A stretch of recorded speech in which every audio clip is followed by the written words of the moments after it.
ওটাই আনবি। তুমি ডাক্তার 300 টাকা নিয়ে যায় না আমার কাছ থেকে, তুমি আর এই মাসে মাস পুরি নিয়ে আমি 9 তারিখে মাস পরে দিয়ে দেবো তোমার। আপনার দিদা কই শোন, খাইস না খাইস আবার দেখবি। আর আমি তুই তো আর দ্বিতীয়ত কথা, ওই 3 শতক তোকে আমি দিয়ে দিতাম। এইটুক তো আমার বছর। আমি বলেছিলাম না যে মাসিরে বলেছিলাম না আমি সবাই মিলে, না না আমি নিই, আমি তার আগে বলেছিলাম মাসি তুমি নাও বেশি আমার কম দাও, কিন্তু এই সাইডটা আমি বলেছিলাম তোমার এই সাইডটা দাও, আর ওই সাইডটা আমার, তো ওই সাইড তোমার না, তোমার এই সাইডটা মন্দির ফন্দির রয়েছে। তা আমি তোমার বলেছিলাম দাদু তো আমার অত দরকার নেই, বেশি দিন না, তুমি মাসিরও দাও সবার দাও, সেই হিসাবে তো বলেছি। কেউ যদি তোমরা না নেও মাসি না না আমি যা বলছি করেছি শোন, মন্দিরের দায়িত্ব লেখা রয়েছে তো, ওই লেখা রয়েছে তো দায়িত্বটা, মন্দিরের দায়িত্ব প্রণয় ঠাকুর। আর তোমার দাদুর তুমি যাও ডাক্তারখানায়, দাদু দিদারে নিয়ে আমি টাকা দিচ্ছি, 300-400 টাকা যা লাগে আমি কিন্তু পাঠাই দেবো। ওটা নেওয়ার দরকার 300, ওই 1000 পরে দিচ্ছি, ওটা তো 9 তারিখে পাবাই। ওই 300 টাকা তাহলে তুমি এসে বিকালে আমি দিবা, আমাকে খুচরো এখন নাই তো, আমাকে মোবাইলে টাকা ফোনে রয়েছে। আচ্ছা তুই 300 টাকা দিয়ে আর 1000টা দিয়ে দিস তুই, আমি যেটা বলছি। তুমি 300 টাকা এখন নাই আমার কাছে, এসে নে, তাই কথা বেশি বলছো। আচ্ছা ঠিক আছে, তুমি একটু পরে বিকালবেলা এসে নে, নাই তুমি এসে নিয়ে যায় নে আমার। আচ্ছা ঠিক আছে, ফোন করে এসে নে। আচ্ছা আমি ফোন করা করি অত, আমি যেটা বলছি কি দাদু যেটা ভালোভাবে করবে, আমার কোনো ব্যাপার নেই।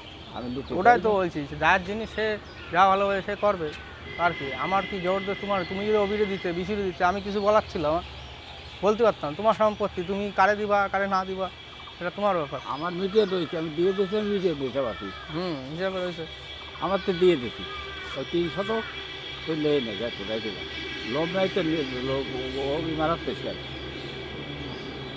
তুলে কবর দেয় বলবা, বলে জানার ভালো জেনে আমার বুঝতে বলবা, বলে আমার এই কথা বলবা যে আমার বিজনেসটি, আমার লোভ নাই, ঠিক আছে তোর লোভ নাই অন্তত, তাহলে ওর আমি বেঁচে থাকতেই মরে যাবো, আর কাল আমি কাজের কাজ করে যাচ্ছি, গাড়ি দিতে হয় না দিতে হয়, সবাই তোদেরও বলেছিলাম। আমি তো ঠিক করে যখন না নিবি এই 3 শতক তোকে 2 জন নিয়ে দিবি, এই 3 শতকে 2 জন নিয়ে গে, তুই না নিবি। তারপরে সবাই বসবাস, যদি মনে করে এখানে আমার বাড়ি ওখানে বসবাস করবি, থাকলি খালি বসবাস কর।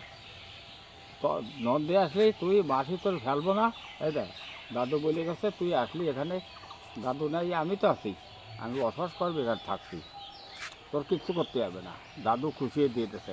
ঠিক আছে যাও তুমি চলে যাও, যা নিজের মধ্যে তো নিজের কথা, তুমি যাও মাসিরে বলে নে, কিন্তু মাসিরে বলে নে যেরকম ওরা বলছে যে তুই লোভি, আমার কাছে লোভি, তুই তুই এর মধ্যে গেলি কেন, তো তোর মা নাই, তুই আসার দরকারই ছিল না, এর মধ্যে ঢোকার দরকার ছিল না বলছিল। আর ও বলে মাসিরে বলবা যে তোর তুই তো দিছিস, মাসিরে বলা তুই তো দিছিস, লুটিয়ে খাবে, দান্দা থেকে লুটিয়ে খাবো। আমার দেশে আমি নিচ্ছি, আমার একটা ডাইয়ে নিতেছে, আমারে আমি নিতে গেছি নেই, তার আমার কথা রয়েছে যে মামা ততকাল বেশি আছে, আমি ওর তো মামা থাকবো, কথা রয়েছে। দাদু যখন বাচ্চা কাচ্চা নাই, ওই ওই ওই বাড়া কাটা বাড়া তো নিয়ে যাবে বেশি, ও তো দিয়ে দেবে, বউরে দিয়ে দেবে, ওই জন্য দিয়ে দেখি। ঠিক আছে পাশে যে ডুঙ্গাটা রয়েছে আরও তো রয়েছে জমি, সেগুলো তো আর ভাগ হিসাব আছে, ওদের আছে, বললো ওদের ওটা নিয়ে ওই 3 কাঠাতে নেগে।